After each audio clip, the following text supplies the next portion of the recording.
Hi guys, welcome to Twisted Dice, and we're back again. Here we are. Yeah, we're back for another battle report, so of course.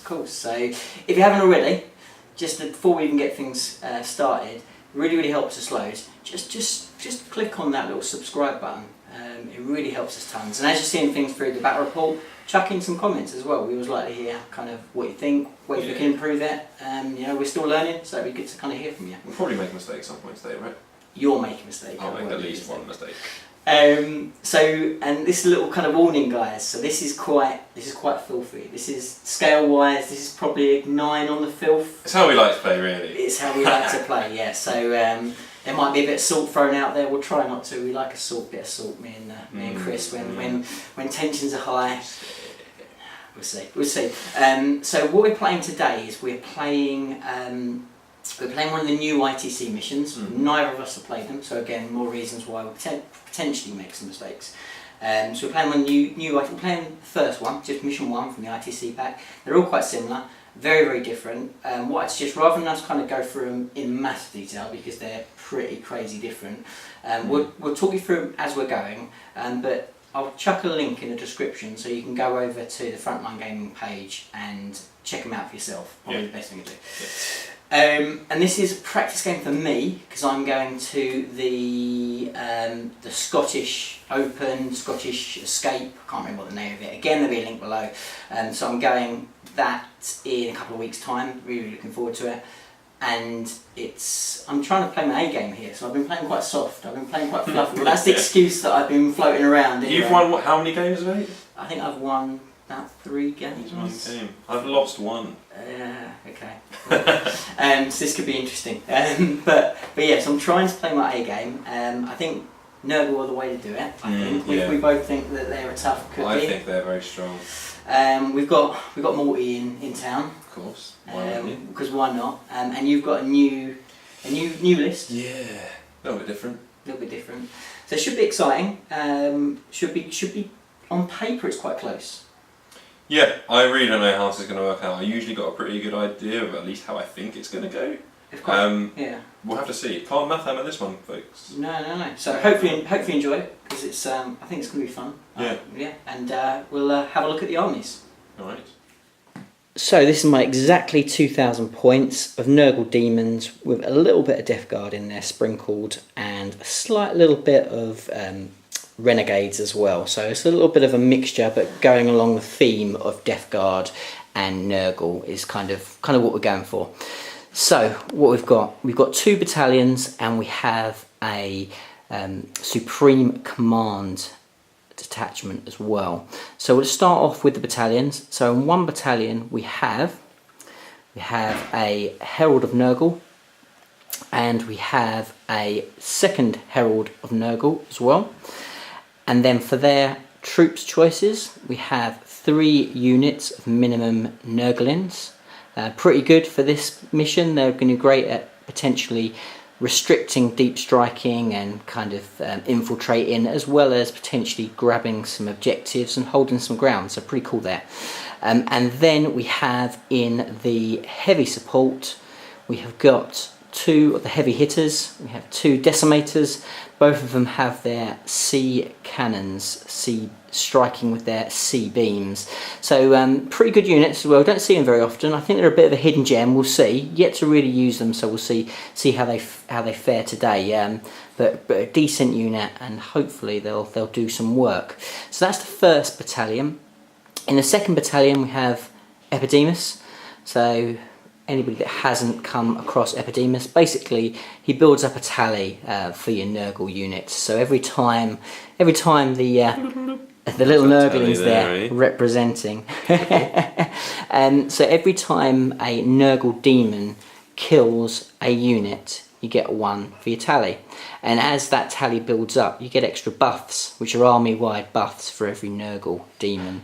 So really good. They're not massively effective, all of them, but there are some juicy ones in there. We've got our reroll ones, and then we've got +1 to toughness, to strength, to movement, and if we can get it right to the end, you even get a +1 to the disgusting resilience, which is then when you're really cooking on gas. That's what you want to kind of get to. But it's a good little bonus, and it can make the Nurgle quite effective. So we've got him sitting in one of the HQ slots, and in the second one we have a Demon Prince with wings. He's got his talons. So he's pretty good. Good for kind of jumping around again. Great for kind of causing a bit of grief. He is the Chaos Space Marine version, and that will give him the benefit of some of their juicy psychic powers, which we'll kind of go into a little bit later on. Then for the troops choice for that battalion, we have got 2 massive units, maxed out units of Plague Bearers. Great in their full strength, because that then gives them -1 to hit, which is really handy. They both have an instrument in there. Other than that, they're pretty standard. They do the job. They're a good little unit, very resilient, and actually with the help of the heralds, they can actually hit pretty hard as well. All got plague weapons, so re-rolling wounds. So actually, they can be a bit of a hidden gem, and definitely an underused unit, I would say. Then for the third troops choice, we just have a real minimum 10-man squad. So not very effective, that isn't, but it's still quite good for maybe potentially a little bit of extra bubble wrap. Can take an objective, can sit and hold. Pretty good. Then we'll go into the command detachment, and in that we have the cheesy hotness that is some Malefic Lords. So the Malefic Lords, we've got 4 of them, and obviously they are just stock standard. They are probably the cheapest, most efficient way to get your smite spam. So there isn't a model for them at the moment, so we're using these really cool Blight Lords from Age of Sigmar. I think they fit the bill perfectly. Really iconic characters, and I think they'll look great on the board. So we've got 4 of those. And then the main event, the man himself, we have got Mortarion. Now apologies guys, now Mortarion is looking a little bit on the small side tonight. He definitely hasn't had his Weetabix. But, you know, I think you agree, very much looks like Mortarion. He's got the hooded cloak.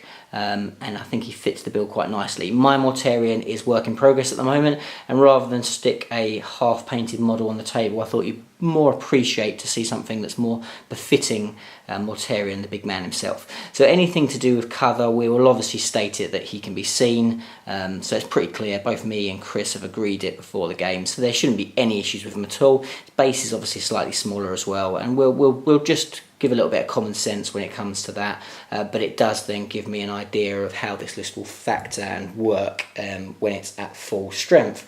So that comes to exactly 2,000 points. So we'll see how we get on, and we'll go and have a look at the enemy tonight, the formidable other god, Tzeentch. Okay, so going for a similar organisational theme as Ace, command points are king in 8th. I'm fighting these days, so to maximise it, also gone for 2 battalions and a supreme command attachment. Everything in the list has the Tzeentch keyword, so technically this is my army of Tzeentch, or technically it could be Chaos as well, but we'll call it Tzeentch because who doesn't like to be fluffy. So starting with the supreme command, we have got 5 Malefic Lords. Again, couldn't be a good Tzeentch army without a little bit of smite spam, and what can I say, they're a bit better at heralds than their job. They do their job. So 6 inch less range, but I can live with that based on how I play. So anyway, they're being represented just by 5 little cultists today, because there is no official model from 412 Malefic Lords, but we'll get some better ones in the future. But anyway, they'll do the job. And then for the Lord of War, we have, and I've been wanting to try this for a long time, this is my Renegade Knight, previously Demon Knight. And what's so great about that is you can mix the weapons, have double weapons. So now we have 2 battle cannons, and I'm used to playing with Atios. I like being able to throw out some big power, some big shooting from a range. He's going to be gone soon, so I've got to learn how to play without him. Maybe actually learn how to play like a good player. So I've given him 2 battle cannons, and also the Rocket Storm missile pod, the one with the longer range, doesn't need line of sight. And the idea is basically the one that's not as good. Yeah, the one that people say is not as good, but what do people know? I think I'm the best player in the world and they've got it wrong. So he sits at the back and he shoots stuff and makes them come to me to be smote by the rest of the army, is the idea. So anyway, that's the Supreme Command. Then we have a standard Tzeentch Demons attachment. As you'd expect, all the usual stuff. just being, make me realise I'm actually missing a HQ off the board. We've got that's why I said it is a Tzeentch attachment, but not Tzeentch Demons, because we have the Changeling. Yep. We have 3 units of 30 Brimstones, Yep. and we also have Abaddon, the Despoiler, who has all of the Chaos God keywords, so you can nestle that's him how in there. you're saying he's fluffy, yeah? Yeah, you can nestle him in there. Well, absolutely, he loves all the gods. Abaddon Tzeentch the as blue. much as, Abaddon the blue. Blue Badon, the magical, is what he is. Nice. Anyway, so we've got that, that's pretty simple. And then the other bit I started practicing with in one of the other battle reports against Sean is the Alpha Legion, the Zalpha Legion, as we like to call them. So I've gone for full battalion this time. I've now got my lovely new unit of 40 cultists, converted from the Kyric Acolytes. All got little pistols. Pretty cool looking unit, quite happy with the way they turned out. So I've got 40 of them, 2 squads of just basic cultists as well. In the unit of 40, we have got 4 flamers, just in case I get a counter charge. So they're represented by the 4 Vulcharks in there. Then we have the Exalted Champion, he'll have the Blade of Alpharius, actually makes him pretty nasty in his own, and the Dark Apostle. So those two together, anything that is close enough is going to be re-rolling the hits and re-rolling the wounds, and actually makes cultists a bit of a threat, as we saw before. And then just to round it off nicely, we've got as many rubrics as I could fit in. Yes folks, these are Alpha Legion rubrics. Of course they are. But to be fair, they have got green in their crest to fit the bill. Of course they are. So they've all got Warp Flamers. We've got a unit of 8, and the Aspiring Sorcerer has got the handheld Warp Flamer. They are dangerous. Yeah, so it's a competitive list. I think it is anyway. I haven't played it yet. Ace has got a competitive list. I've got a pretty strong list. I'm thinking this is going to be my tournament list going forwards, but that depends how well it plays. So any command points, any reinforcement points left over? Is that? No, that is bang on 2,000 points. And that's not how you've been playing recently. No, is it? I love the summoning. I must say. Interesting. We'll see how this works out. I may want to switch back, but Let's get stuck in. needed it. Right guys, so we're back at deployment, and what a packed board it is. So Chris won the deployment choice, so he got an opportunity to choose where he decided to deploy, and has deployed over this side, which we'll have a little look at in a second. The mission is 6 objectives, so we have 1 objective in the centre, and then we have 2, 1 here, and then 1 over here, and it is exactly mirrored on the other side of the board. So these ITC missions are fairly even with deployment, to make sure. So this actual deployment map that we're playing is like a diagonal, so it goes into the middle, pretty much where these objectives are. It's kind of almost like a an arrowhead style, and the deployment zones pretty much mirror exactly where those objectives are. So that's kind of the where the objectives are. As I said, I have deployed over here. I've got my decimators in the corner, eyeing up long-range shots. They're flanked by the small unit of plague bearers, and the prince sitting next to them. Then we have a large group of plague bearers that's looped all the way around, daisy chains right the way around to this side of the board, and the smaller, well, the same size unit, sorry, is also then behind it, again looping around here, filling up this side of the board here. We've got Mortarion in the middle, and in front of him is 2 heralds and the malefic lords, as you can see them all through the middle there. And then we have Epidemus at the back, right at the back, just making sure he can get that tally up. And that's pretty much my deployment, apart from we also have my infiltrated, if you like, the Nurglings. So we've gone right along the middle of the board, and that is more or less just to really make Chris think about his infiltrating units as well, because he has that, because he's Alpha Legion with a massive chunk of his army. So Chris, as you munch on your Domino's pizza with your wife beater on, looking very cool. Right, first a disclaimer. It's very hot in this house. Hence the wife beater. What do we do? Okay. Talk to me. Talk to me. I, exactly as you said, had to throw a little bit of caution to the fact that I couldn't get close enough for that Alpha Strike with my Alpha Legion rubrics. So I think they'll actually be useful in later game. You're going to want to come forwards, I'm going to want to go forwards. They will help me burn through some plague bearers at some point, so I've hidden them out of line of sight so I can't get sea cannons to the face in the first turn and smitten. I did similar to you, and put my cultists in the back corners to stop you from infiltrating behind me, because I know you'd probably just take great joy in doing it, even if it wasn't very effective. Absolutely would. I would love that. Playing the range game with the knight versus the decimators. Talk me through that. Well, I can move. We both got a 72-inch range. Yep. I can move and shoot my heavy without a penalty. So if you go first, yes, I'll be in range, but at least you'll have -1 to hit. Whereas if I go first, I can move forward into range and then shoot you. Is my kind of thinking behind that. Yep, makes sense. Double battle clones. I'd like to be able to take at least one of them off if I was getting that magical first turn. So we'll see what happens there. The rest of it, it's all as you pre-expect. Right, got the changeling in the middle, buffing all of these 90 brimstone horrors, and the malefic lords around him. So as you come forward, it's the same for you, right? Yep. As you come forward, as I come forward, there's going to be smite being dished out. Yeah. I don't mind too much about smite with my unit of 39 cultists though. So I put them out there. The Vulcharks are the flamers. Nice. Exalted Champion, I did mention before, has the Hydra Blade, the Alpha Legion artifact. It actually makes him quite tasty in combat in his own.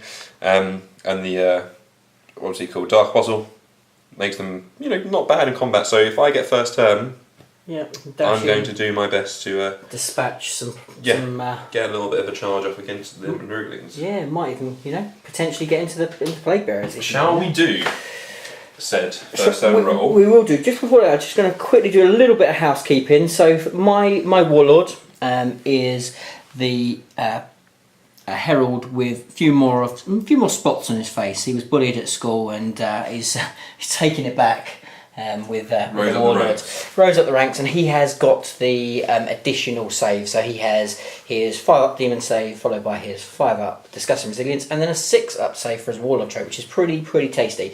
Then for psychic powers, as I said, me and Chris had a good old chat about it. We actually both reckon that potentially in this game, having the walk time for the Demon Prince, which would generally be what I would do to try and slingshot Morty into the thick of the action, but actually this particular matchup with another very resilient army, and actually Chris would love that. Chris would love Morty just to get stuck into a sea of brimstone horrors for the rest of the game, trying to chomp at his knights. So rather than do that, I've gone for the Death Hex, because that way if I can turn off his invons, which he will try and stop me from doing, but if I can turn off his invons, then I've got a lot of stuff that will do quite a lot of damage to him. Those Brimstone Horrors will just go bye-bye very quickly. For Morty, I've just gone for sort of damaging ones, so they're basically more mortal wound psychic powers. One's the Curse of the Leper, and the other one's Wind of Contagion or something like that, I think. But basically both ones are pretty good at dealing with lots of troops, so it's quite an effective psychic power there. Everything else is pretty much self-explanatory. More or less everything else is just going to be using smite anyway, and that's more or less it. Chris is pretty much the same. His changeling's got a quite nice little spell where he can. What's your little spell on your changeling? Treason of Tzeentch. I think it comes off on a 9, but on your warlord, if I roll every leadership, I can control him for a turn. So that might make you think different as well. Yeah, and that's quite a tasty little psychic power. So yeah, but other than that, it's pretty much standard stuff. We're both going to try and just stick a lot of smites in each other's face and see what sticks. So that should be quite funny. But yeah, as Chris said, we're going to go on to a very important roll now, and we're going to see who gets first turn. Now, what do you want, Hayes? What would I like? What would I like a 6 on this roll to make the decision would be tasty. What would you choose? To be honest, a bit like you, I'm not so worried about not having first turn. This army, and I think we both agree that actually building an army that doesn't really matter whether it goes first or second is key to building a successful army. Yeah. So it's a tip for you guys straight away. I think first turn would be handy for me because I will dispatch potentially a few bits and pieces. So I think I'd rather have first turn, but I'm not going to lose too much sleep if I don't get it. So we'll see what happens. We'll go for it. So I have the white dice, we have the gold dice of destiny for Chris. Let's see what we get. Here we go. Oh, it's a 1. 2, and I get +1 as well. So can you use command point? You can't use a command point for that. You can use a command point for your seeds. Sounds like a great idea. Do you want to go on with that? So Chris, by the way, just as another little note, so because of all his Alpha Legion goodness, he's down to 6 command points, so he's used half his command points straight away. That's correct, isn't it? Yeah, used 4.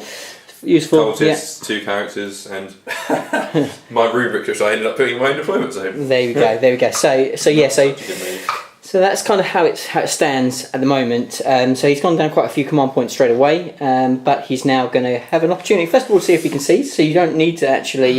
You can just go for a straight up seize if you want, or you can give me first turn. It's your choice. Let's go for a seize. Going to go for a seize first of all. It's a freebie. Why not? The 3 C's. 1. So he now has a real decision. So he's already lacking on command points, but that first turn he knows will be handy. He knows will be handy. Does he risk it for a biscuit? Fill your boots. Fill my boots. There we go. So Yeah. he's going to allow me to have first turn. So interesting, very, very cat and mouse. We'll see what happens. See whether I can do some damage as we go into turn 1 for the Nurgle Demons. Right, guys, let me see if I can talk you through the new ITC rules. So, we're doing secure and control. There's basically the 6 objectives on the board. It's the first one, the sounder one. So I might have even got the name wrong. But anyway. That sounds about right. For primary, you get 1 point at the end of your turn if you've killed a unit, and 1 point if you hold 1 objective. Then at the end of each player turn, you get an extra point if you hold more objectives than the opponent, and you get an extra point if you killed more units than the opponent in that game turn. Then there's also bonus objectives. So in this mission 1, secure and control, we're calling it secure and control today. If you control or contest 5 or more objectives, then you get a bonus point at the end of each turn as well. So then, I guess you might call that tertiary. Yeah. In no random particular order, onto secondary, you have a choice of different types of things to go for. So Maelstrom is out. No more Maelstrom, which I kind of like, because that seemed like a little bit too random, a little bit too much of a swing which can just screw you or make you win the game for just luck. There's a variety of them, but both me and Ace have gone for the same thing. So the first was Kingslayer. That is for a big model of over 10 wounds or something like that. For every 2 wounds you do off it, you do a point, but if it's a Titanic model for every 3 wounds, then you get 2 points. No, Titanic is different. He's got it down, folks. So we didn't go for Kingslayer, did we? Did we go for Kingslayer? I went for Kingslayer. Did you? Did I go for different? Yeah, you went for Reaper. Okay. So so Kingslayer is so you get 1 if you kill the unit, basically. So you nominate a unit. It can be any unit, but if you go for one with more than 8 wounds, basically, you can get additional points for it. So by Chris going for multi, which is clearly going to go for it, I don't even think we've had that discussion, but basically by going for multi, that means that he can actually get multiple points for going for Kingslayer rather than just the 1 point. So that's basically what it is. So it doesn't have to be your warlord, but it does have to be a character. Good for it to be a big model. If it's a big model, it's a good one to go for. We both went for Linebreaker, so that is at the end of the game, for every unit that you have up to a maximum of 4 in the opponent's deployment zone, you score a point, so maximum of 4 points, just the same as Kingslayer. And then there's Headhunter, and that's basically for every character you kill, gives you a point again for up to a maximum of 4. Those are the 3 which I went for. Ace went for Reaper instead of Kingslayer, which is for every unit you kill with 10 or more models, you get a point, but if it's a unit with 20 or more, you get 2 points, which is very achievable. If you were to kill my unit of cultists or 2 units of brimstones, that's your 4 points. Exactly. So that's it. I like the sound of this. It's going to make some units maybe undercosted that can pop up and just grab stuff for doing the recon missions, but obviously there haven't been changes in points corresponding with it. But that aside, I think it's going to be really interesting. It will make you think. I think it will be good from a competitive perspective, and looking forward to playing this first game of it. So a quick recap at the end of the movement phase for Nurgle. So the Decimators and the Prince stayed still, so has the first wall of Plague Bearers. Epidemus has moved forward a little bit, and majority of the Plague Bearers have moved on forward. The Nurglings have moved on and advanced as well. Maltese moved over here, and he's kind of going on the aggressive. I think it's the best way to kind of play him. He can't really hide, so he's going to take flak no matter what. So let's just stick him there and give him options going forward. I think it's probably the best thing to do. We don't want him stuck at the back, then he's a waste of points. So he needs to be doing some damage. So he's come on forward, and everything else is kind of snaked around. some of the Malefic Lords and the Heralds will be in range of some smites. In fact, majority of them, there'll probably be 2 that will be out. But we should be able to definitely lay some hurt onto this unit. Also the same with the Decimators, probably the best choice for them to go into as well. And then maybe we'll take some charges afterwards. We'll see how it goes. So not bad little movement phase. We've kind of come forward. We're holding those objectives. We now need to just see whether we can try and kill a unit to maximise our points in this first turn. So first of all, we're going to the psychic phase, and then we'll go straight on to the shooting phase afterwards, and we'll come back to you after that. So end of psychic phase, end of shooting as well. Pretty good, not too bad, and unfortunately not quite enough. So basically what happens, so psychic phase, majority of the smites, and also Mortarian's got a nasty little one as well, wind contagion or whatever it is. So basically you roll however many guys are in the unit, so he's got a massive great big unit there, and then he rolled a 6 mortal wound. Didn't roll too hot on that, only took down 5, so slightly under average. And then some smites caused some additional damage there as well. Then the Decimators really did well. They absolutely chew through them because they get 2d6 strength 6 hits for each wound they do. So doing massive amounts of damage there, taking it down to a very, very small unit. The kind of the problem that I've got a little bit is that I ran with everything. Because I ran with everything, I cannot charge, meaning I cannot see that unit off in combat, which I probably would have done, to be honest. But that does force Chris to take a morale test. What he will do, though, is he will spend 2 command points to auto pass that test. And you may be thinking, well, why does he bother with that? What's the point? Because actually they're only cultists. Who cares if he loses another 5 or 6? Does it really matter? Well, it does, because he can spend an additional 2 command points next turn, and that whole unit, that's right, that whole unit will come back to life and will come back on to that board edge potentially, or another board edge. So that's pretty good for Chris, because that does mean that all that shooting, all that smiting will cause absolutely 0 damage in all.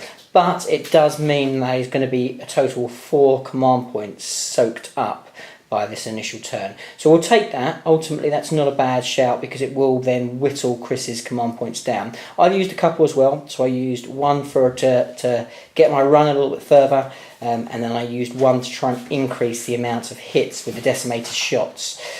So not a bad first turn.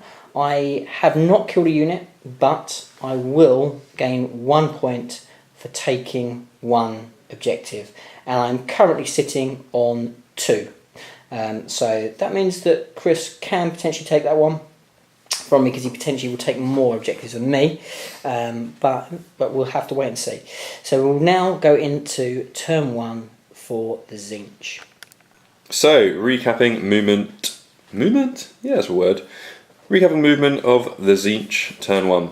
So, pretty standard. I think John made a little bit of a mistake in his movement, in that he's not got guys within an inch of this objective. So in the new ITC, to get that first point to have more objectives controlled by me at the end of my turn than his turn, means it's well worth me making sure I've got all of my 3. So there's one there, one underneath that little base there, and one underneath these cultists.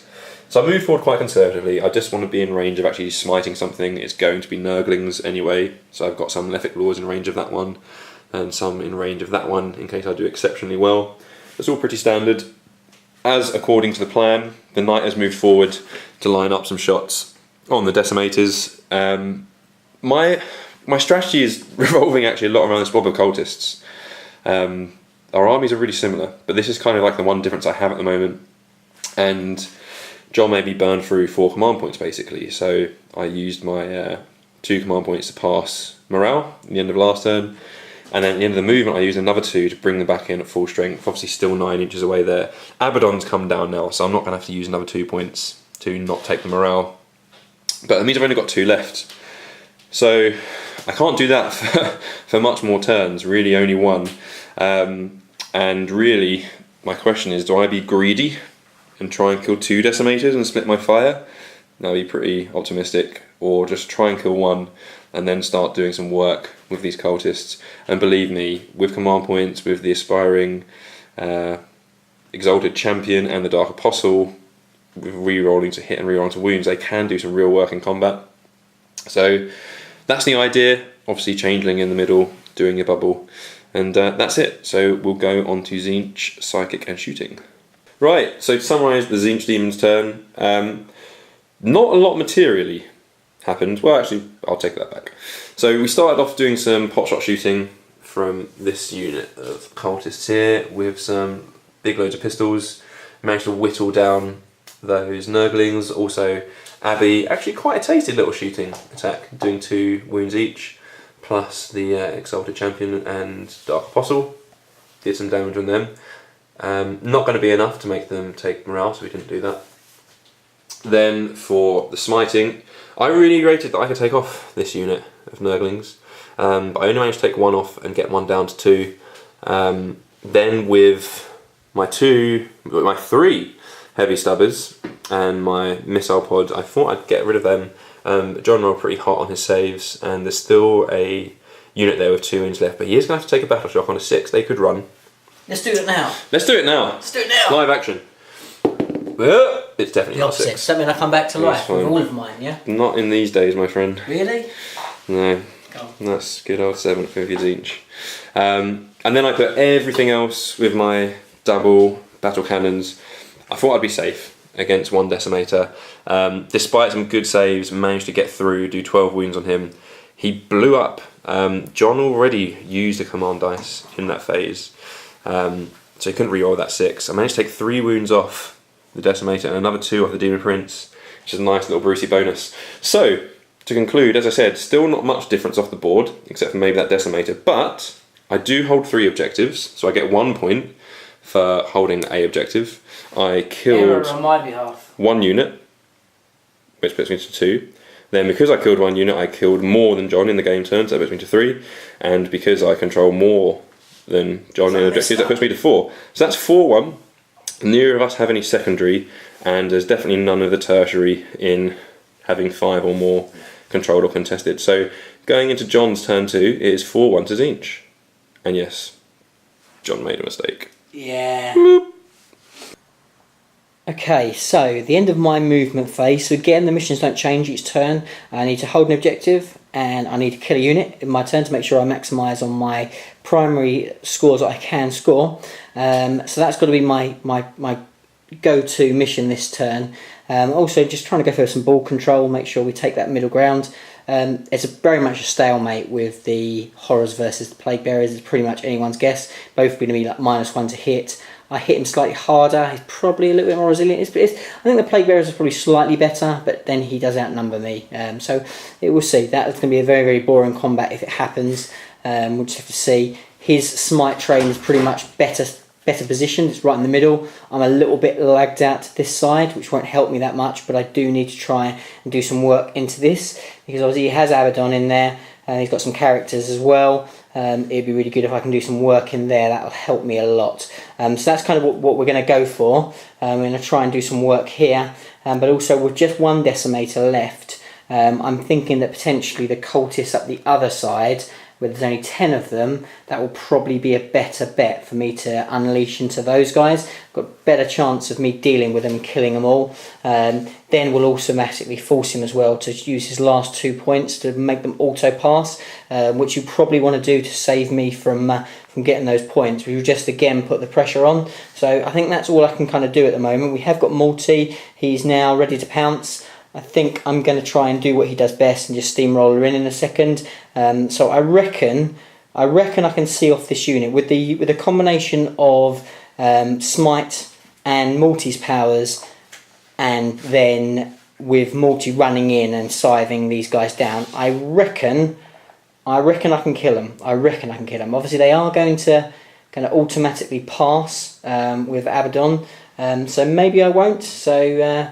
There's a lot to kill. We'll have to wait and see. The options there. If I went the decimator into them, then I'd stand a better chance. But then I think it should be easy pickings for me to take the cultists over there. Maybe final last words. We'll have to wait and see as we go into the psychic and the shooting phase for the Nurgle demons.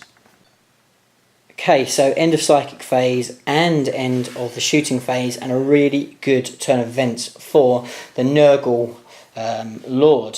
So basically, Psychic phase, I did quite a bit of damage again with Mortarian's psychic power. It's really good into big units like this. It really does some work. Slightly better than last turn. I killed quite a few with that. And then the Smite Train came in. I did fail. Did I fail 3 or did I fail just 2? Failed 2. Failed 2. Chris was pretty unlucky because statistically he probably should have denied at least a couple. I didn't roll that well on a couple of them.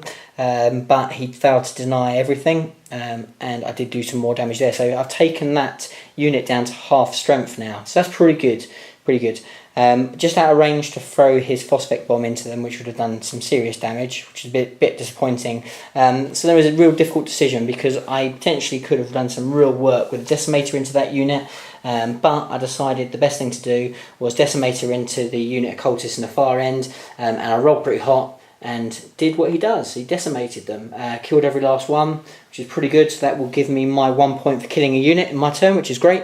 I'll put the pressure on Chris to try and kill something in my turn. He should be able to do it fairly easy. I've got still Nurglings that are alive, but we'll see what happens. So we'll pretty much go into a very important assault phase now. I'm going to need to try and charge in, and I'm going to try and cut these guys down with Mortarion. I know that in counter what will happen is Abaddon will step in and he will potentially do a bit of work. He will cause me some damage, but all importantly I need to do some work, and that's what Mortarion's there for. He's very resilient, and I'm hoping that he can survive against Abaddon when he strikes back. So we'll see what happens, and we'll go into a very important assault phase, and we'll come back at the end of the turn. Right, after an absolutely brutal assault phase, absolutely can't get over the damage that Mortarion can do. It's crazy. So we made a 6-inch charge, so Mortarion came in here, and believe it or not, just with his scythe on basically horde mode, he cut down the entire unit of cultists. Crazy stuff. And the Nurglings then afterwards consolidated in. He did consolidate into Abaddon, a risky move. Abaddon's a bit of a brute. He can definitely deal out some damage, and his guys are not too much slouches themselves. So it's a risky move, but I don't want the big man himself just getting stuck out there, because what's going to happen there is basically everything's going to come onto him, and I don't want that to be the case. So at least this gives me the opportunity of being stuck in there, and having an opportunity to potentially do some work. So that was the decision, rightly or wrongly. That's what we've gone for. Abaddon, when he stroked back, did do some work. He has knocked him down to 14 wounds, which is pretty brutal stuff. But I'll take that. I roll pretty hot on my Disgusting Resilience, which is useful. And the Dark Apostle took out one of the Nurglings. So not a bad turn for me. I've got 2 unit kills, which is good.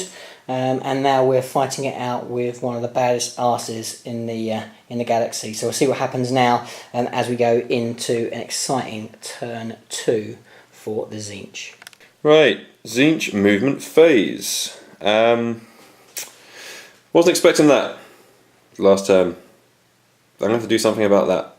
So I'm thinking, actually, now that the cultists are dead, Abaddon's job, the champion's job, the apostles' job were there to buff the cultists, but now they're dead. I'm just going to try and do as much damage as I can with them, really. They're not going to be great damage output against anything else on the table, so really, against Mortarion's probably the best place for them, even though they are almost certain to meet their doom. But we'll back them up.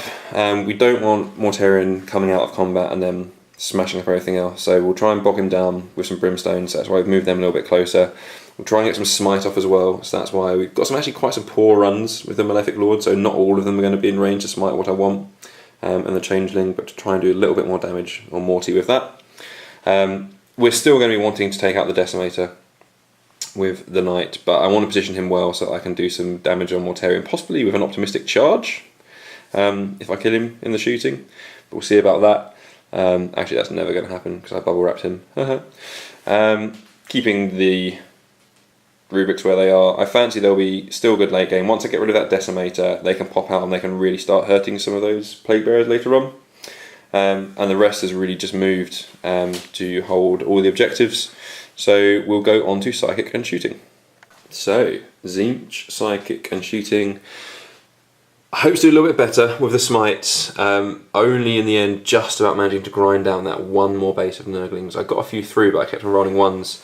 Then I managed to get one more smite off a Mortarion. Rolled a 3, but he saved 2 of them. So only doing one more wound, getting him down to 13 left. Then I didn't do anything with these rubrics, no point carelessly tempting a perils. Speaking of which, we did get a perils, one of these Malefic Lords, and a double 1. He took 2 wounds, but now he is pretty much a baby little demon prince. Not with many wounds though. Then shooting, obviously had to stick to the plan. We tied Mortarion up, so I'm not too worried about being charged next turn as long as something stays in combat with him. And then wiped out the Decimator to give me a little bit more board control. I started off with the rockets, got a lot through, but didn't wound anything. Started to get me a little bit worried. Obviously still had all the rest on him with the battle cannons. I got like 18 shots off, which is a good roll. I hit all but 2, which is an even better roll. I only wounded about half, and then John got some decent saves. Ended up having to roll 5 dice for my D3s. He only having 6 wounds left. 4 ones. Got 4 ones and 1 4, which did exactly the 6 wounds. Obviously, Ace wouldn't have known at the time, but had he done a re-roll, maybe he'd still be alive today. But no, he is not. And then with the Stubbers, managed to take off one of those Nurgling bases just to line up an easy kill for those future turns. And as I'm going along thinking of this ITC format, I think that's something that's quite good. Right, you need to be thinking a couple of turns ahead. You need to be thinking, guaranteeing you're going to be killing a unit each turn.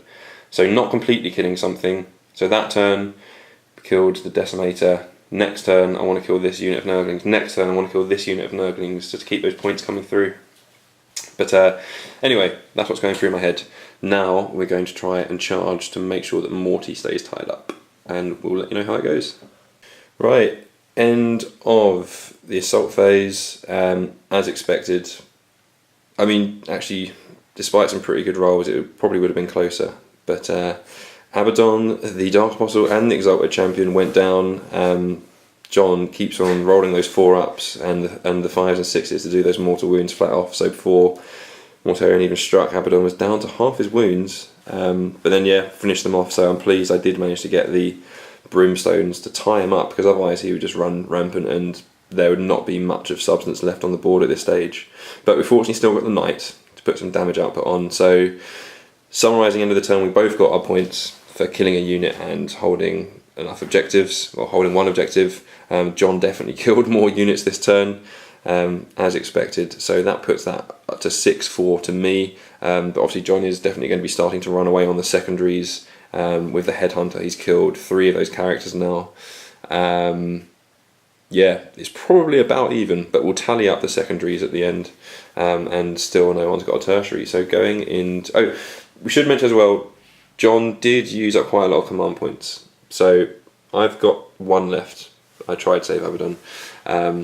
Because now I don't have any cultists left. What are these command points even for? Might as well start using them. John's only got 3. So he's gone down quite quickly from his 10. Maybe that will have an impact towards the end of the game, who knows. But anyway, as I said, into John's turn 3. Okay guys, so we've just been having a chat, and it's really interesting. So both these armies are just so well matched. It's really, really difficult. So it is there's nothing in it. So Chris has slightly the edge because he played it a little bit smarter in the first turn. I made a real crucial error, and he capitalised by making sure he got full points. So that gave him a swing on that primary. But getting all those character kills a minute ago for myself has swung it back from a secondary point of view. So it's really kind of neck and neck at the moment. Mortarion's a bit of a linchpin, and the Knight will pretty much see him off. It's very difficult for me to do anything about that, but by that point, hopefully, he's kind of done his work by that point. That's the plan, because now we're kind of going in for the kill. We've got slightly more ball presence than the Tzeentch demons, and if I can pay real dividends with some good smites, Mortarion doing some work against these horrors as well, we can really do some work.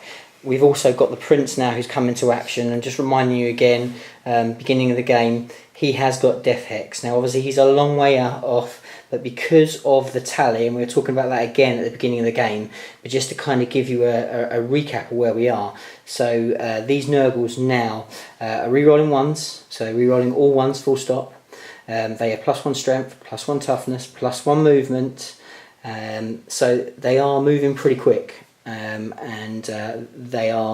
So these plague bearers now are actually strength 6 because of the buffs from the herald, so pretty crazy stuff, and that tally is really kind of racking up and will do some work for us now, but we need that demon prince to get in range in 12 inches and turn off that invuln save, because if that invuln save turns off, then it's pretty much sayonara. There's nothing really Chris can do, because those guys are going to go down in droves, and the plague bearers will hit them so hard they won't even know what hit them. There's nothing really he can do about it, but that's still quite a way off. I definitely won't make it. I won't make it this turn. Obviously, I probably won't make it next turn. I think we've worked it out. Maybe on a 6 possible, but I doubt it next turn. But the turn after, he will be there to do it, and that will be the crucial turn. So we'll see what happens. We're going to go on to a psychic phase. I'm going to try and clear out some more of these brimstones, and then we'll go into the shooting phase that will be pretty much non-existent, and then we'll go into that all-important assault phase. So come to the end of the assault phase. We did the psychic phase obviously before. No shooting really. It's all one little pistol from Mortarion that actually missed. I didn't do as well this time with my psychic powers. So Mortarion's big plague wind, whatever it's called. I should really remember what that bloody psychic power is called. I failed to get it off this time, which meant that I couldn't do as much damage as I would have done to the horrors. And I think 2 or if not 3 of my either my malefic lords or my heralds failed or were dispelled by the Tzeentch demons. So not so much damage done from there. We then did charge in with the plague bearers, doing a fair bit of damage, dispatching quite a few, and Mortarion did okay.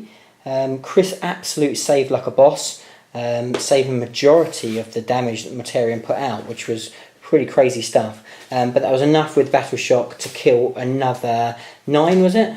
Another 9 of your horrors? Yes. So another 9 horrors. So one unit is ridiculously small now. So that's good stuff for me, and the plague bearers are completely untouched. So my ball dominance is pretty significant now, which is decent. And obviously the Nurgle are really buffed and looking for blood now. The problem is going to be that what's going to happen now is his horrors will come out of combat, and the cultists will move out of the way and allow the knight to then come in on Mortarion. It's not a foregone conclusion, but the knight is very formidable. He is just going to be tap dancing. He doesn't have a chainsaw, which is quite good, but he does have an awful lot of attacks. So that will be quite brutal for Mortarion. He will definitely take damage.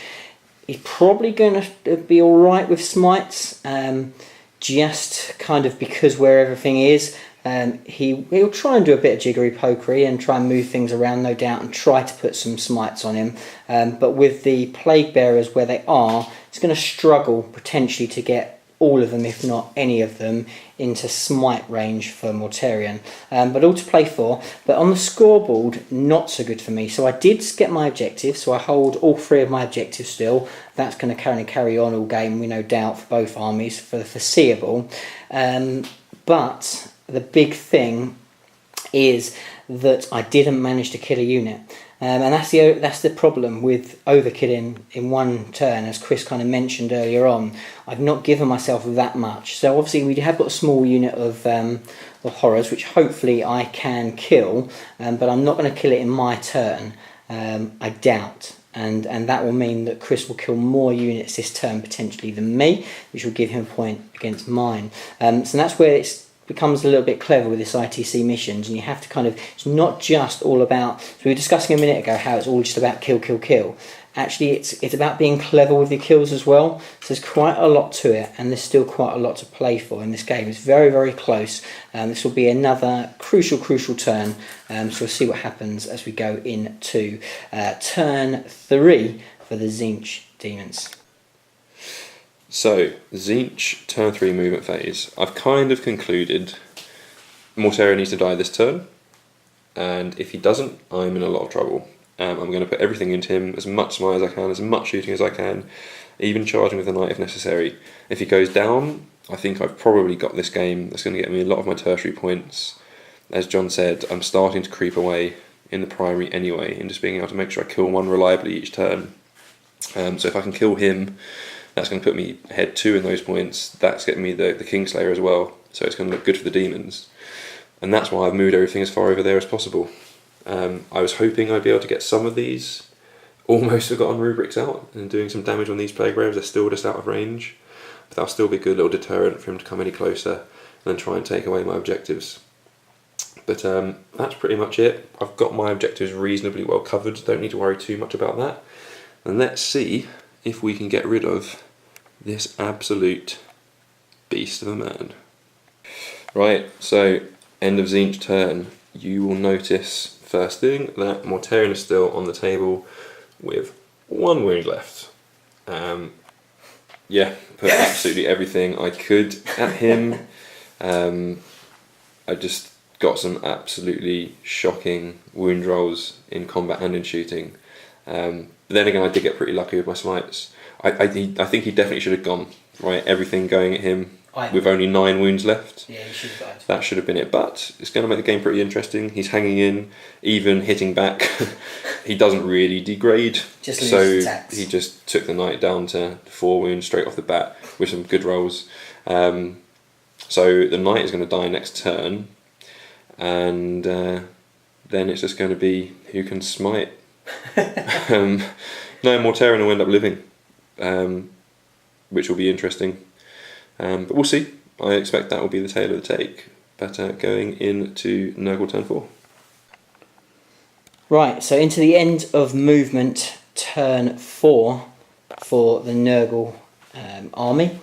And so what's happened basically? So Mortarion on his last wound, I would definitely slap down the knight. That was almost a certain. But the reality is, I'll probably do it anyway with smites, just from Mortarion potentially alone, and the heralds that are close by. So rather than sort of do that and Mortarion then be open to being smited down, we've fled Mortarion back. He's jumped back. He moves a little bit slower now, but he's moved back there behind his heralds, and he'll still let loose with all his shooting and his psychic powers. The heralds now have moved across. There's only, I think we've worked it out, there's 3, possibly 4, that will potentially, the knight will be the closest target. That should be enough. He's not got many wounds left. So if we can take him down, then that will be just what we need. And that really will swing it my way. It will be very difficult then for Chris to be able to take out Mortarion. He will then be able to hide for the rest of the game. And you know, it's probably going to be too late for him. They won't be able to do enough damage. He is still leading though, I think, on points. We've not worked it out. It's going to be pretty close. I have hit quite hard on the secondaries, but we'll have to wait and see. So then, in other very notable things, the Demon Prince has eventually decided to come into the game, and I got a massive big run, rolled a 5. I get +1 from movement because he's a Nurgle Demon, and he's jumped over there. He is within 12 inches of those horrors to turn off their invuln save. If I can successfully do that, which is not a given, if I can successfully do that, then these plague bearers then should absolutely mince through these horrors like they're not even there. Obviously they are -1 to hit, which will help Chris a lot, but with anything that goes through being no save, then that will do a lot of damage to them. So that will be really, really handy. But ultimately what we need to do now is see off this knight, and then hopefully we can see things through. So all to play for, but it's looking pretty good as we go into the psychic shooting phase, and maybe even a little bit of combat for this Nurgle Demons army. Right guys, so it didn't quite go to plan, let's say. So some things did. I did manage to turn off the invuln save from the horrors, which is great. So that will help me quite a lot. But smites, I only managed to get 2 that actually target the knight. One was touch and go. We rolled it off, and Chris got that call. It was very touch and go. But then I didn't do the damage with the 2 smites I could get through. And Mortarion also wasn't in smiting Ranger the Knight, he was also with a horror as well. So in the end, I only took 2 wounds off the Knight. He has 2 remaining, believe it or not. Brutal, brutal stuff. So the only thing I can do now is try and finish him off with Plague Bearers. And that's not so good. That's not great for me. So we're going to have a go. We have obviously we've got some buffs there. We're going to re-rolling ones. We've got plague weapons, which is good. But we need to get really lucky here. We need to get really, really lucky here. This is for the game, I reckon. We reckon it. It potentially could be for the game. Okay, so we reckon we got. Right, we're outside of Mortarian's range, I believe. Yeah, 7. So we're outside of Mortarian's range. We are in range of the Herald, so we will be +1 strength. So strength 5. We are not strength 6. It won't make a difference because we still would be 5s anyway, so that's not too bad anyway. 4 and 5. But we're 4s. We are re-rolling 1s, and we are re-rolling wounds. Here we go, guys. We need this to happen here. So looking for 4s with the re-rolling 1s. It's a strong roll. That is bang on target, I would say, guys. Bang on target. So we've got a few 3s, which are going to take them out. But that's not bad. That's a good start. Look at all those 6s. I need them now, guys. I really need them now. Okay, so we're now looking for 5s with a reroll. Here we go. It's another really strong roll. It's a good roll, guys. I'm not going to lie. It's looking promising. He has got 2 wounds left. He has got 2 wounds left. He still has a 3-up save, which is decent as well. So here we go. Come on, let's convert some of these. No conversions. So we've just got 4 wounds. He only has 2 wounds left. He has a standard 3-up save. He should make these. Come on, guys. Come on. Can he fail them? All good. All good. And that is not good for me. That is And pretty brutal. He will get to stomp me, but not before I annihilate these horrors. But we'll come back at the end of the sort phase. So, Demon's turn 4 and take 2 of trying to do everything I can to kill Mortarion with his 1 wound left. So, again, I've cycled this unit of horrors out of combat because they were depleted, don't want to give away those kill points. I've run the Rubiks up because so far they have done sod all, and I would really like to get 1 shot off this turn. And I've moved up my other 30 strong unit of horrors to take the brunt of this combat, lining up for the charge. I'm happy taking that objective with the cultists there, and the Changeling and his entourage of Malefic Lords have moved back just to try and smite some of these Plague Bearers and thin them down. It's really going to be all about the shooting. Let's see if I can do what I failed last turn. We'll come back to you at the end of the psychic shooting phase. So, we went for a quick power round for Demon's turn 4. I'm starting to lose my voice, so apologies for that. The first thing you'll notice is Mortarion is gone, but boy was it close. I put everything I could into him. This was after the psychic phase where I had some great smites, rolled a couple of 11s, rolled some 5s, got rid of 10 of the Plague Bearers, so that really hurt there. And then we came on to the shooting phase. As I said, everything into Mortarion. It came down to the final roll. I got some good hits considering I was on 5s to hit. Ace got some equally good rolls, got a lot of those 4-ups followed by the 5-up. And then literally on the final damage roll where I did 2 damage, he made 2 rolls, first one saved, the second one did not. So it couldn't have been any closer. He then rolled a 5 for the battle shock on those Plague Bearers. So that unit, this one poor little guy, just left there fighting the Brimstones. So that puts me in a pretty good position on points. So we both obviously scored 1 point for holding an objective in that one. And then I got 1 for killing a unit because Ace did not kill any units last turn, and then I also got another 1 for killing more units than him. Because of that, I killed Mortarion. So that puts me a little bit of a way ahead now. I've also got the Kingslayer for killing out Mortarion, and he's a character as well, so I'm starting to move along there. So possibly starting to edge away with this one a little bit, but we'll go on to turn 5 and see how that ends up. Right guys, so end of movement for the Nurgle Demons, and it is close, it's pretty late, so if you see both me and Chris getting quieter and quieter, that's probably because it's been a pretty epic game. It's very, very close, and we're both tired, and it's getting late, but we're gonna fight on, because it is actually pretty damn close. So my movement, everything's kind of moved down this way. I've got 3 that will be in range to smite the knight. That must be enough this time. I've got 3 and the prince that potentially will go into these guys. And then we're eyeing up some charges, either whether we have to charge the knight, I don't really want to, or otherwise maybe we'll get some cool little charges into some malefic lords and start to cause some trouble. We'll have to wait and see. There's a lot to play for in this turn. It's going to be key for me. If I make it home with potentially a lot of my secondary points this turn, and I can start to build momentum with a knight down, and then we'll start to see how we get on. But I really probably need to start taking out some of his smite train, because that's going to be very, very painful next turn, because it's basically just all characters now for me that are up in front. And these guys, if I don't manage to deny his psychic powers, are going to feel that pain really, really quickly. So that's important as well. So I need to make some crucial charges here. I need to do some work. So we'll go into the shooting and the psychic phase for Nurgle Demons. Right guys, so end of turn 5, not quite what I wanted, but we did bring down the knight, which was crucial. So the knight went down just about, did not explode.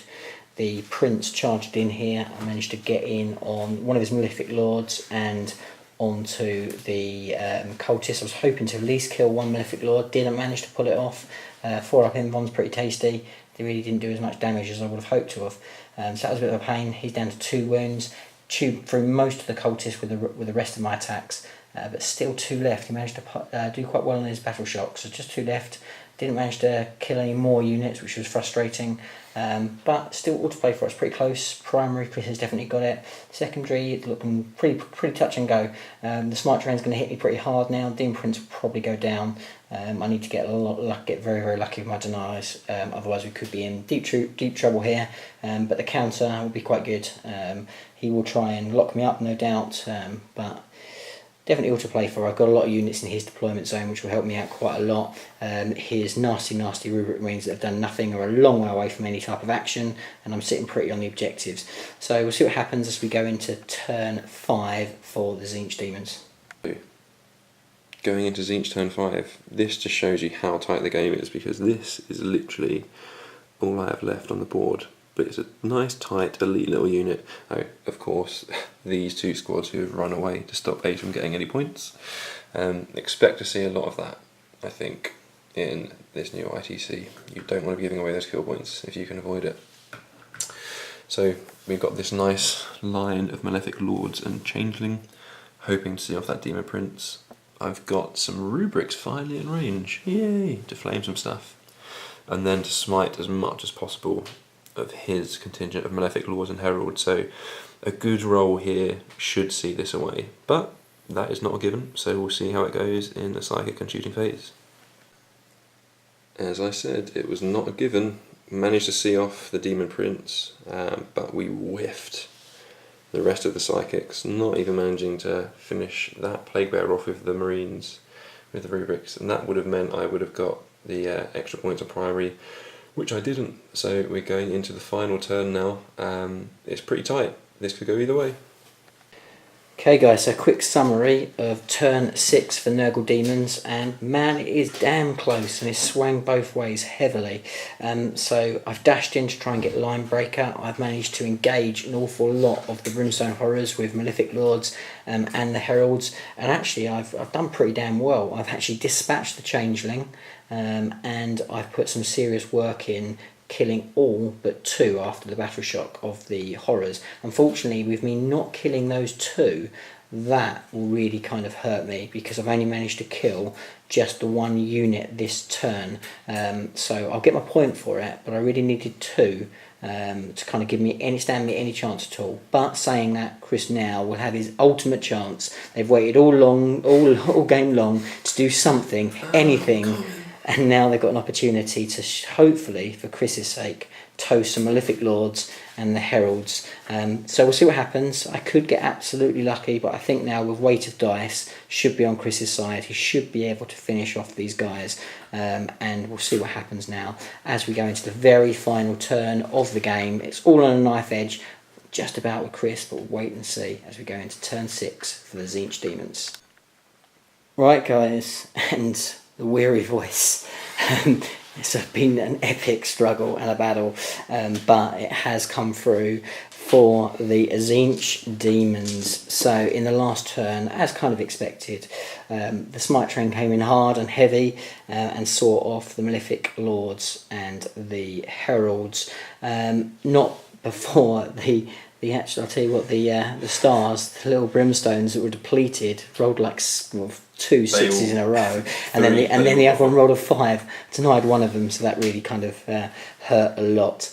And in the end, it was the Flamers. Eventually, the Flamers saw some action and toasted off the majority of the unit, leaving just one that was in charge. And we stopped at that point because it's very, very late.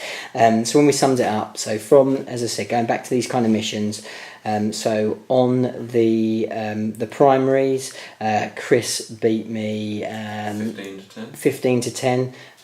That beginning game really helped, and that last swing at the end really helped as well. So he took that 15 to 10, and then we absolutely drew the secondary. We both got 2 of our missions and failed to get line breaker, so we drew that at 8 points each. So in all, Chris took it, what do we say, 23 to 18. 23 to 18. So ever so close. A really fun game. 2 very, very matched armies. Swang both ways, you know, to be fair. It wasn't, I don't think any army had it all their own way. There were some real kind of clutch points for both armies. And, you know, ultimately it just came down to those last few things at the end. And having that second turn, I think, was quite crucial in the end. What do you think, Chris? Yeah, so close. Sum it up. so close. That first turn, making a mistake, cost you dearly. Ultimately ended up not mattering because it swung back in my favour, but it didn't have to. No. So it's a really, really interesting format. I'm looking forward to playing more. Like you said, our armies are very matched, so we didn't necessarily get to see a lot of the ball control. We probably both made a bit of a mistake going for line breaker. Yeah. Both of us ended up with 0. Yeah. But, I mean, I think I probably should have gone for Titan Slayer. And I should have gone for the Reaper as well, because I killed off a unit of 30. Yeah, so if we'd both gone there, probably didn't draw again on those. We were both a little bit more clever. Yeah, and I think that's ultimately it, guys. So basically, our army is extremely well matched. I mean, to give Chris his credit, mine is pretty much a carbon copy. We've been working on this list together. There's been a few ideas chucked in there from Chris, and I think actually I've got a very, very competitive list here. Mortarion is an absolute beatstick. He is insane, and against a lot of the meta armies with chaff, with the Decimators and with Mortarion, I tell you what, conscripts are going to be scared all over the place, because those combination of those two are going to shred through hundreds of men without invuln saves very, very quickly. The Decimators in the format, I've got to say, are so good for you. Yeah. Because you know you're going to go for the Reaper with Mortarion and those, and it means, like, normally I want to sit that knight at the back and just shoot at your biggest, scariest thing all day long, but I had to spend the first 2 turns shooting at your Decimators, because those were scoring you the points. Yeah, absolutely. So it's a great list.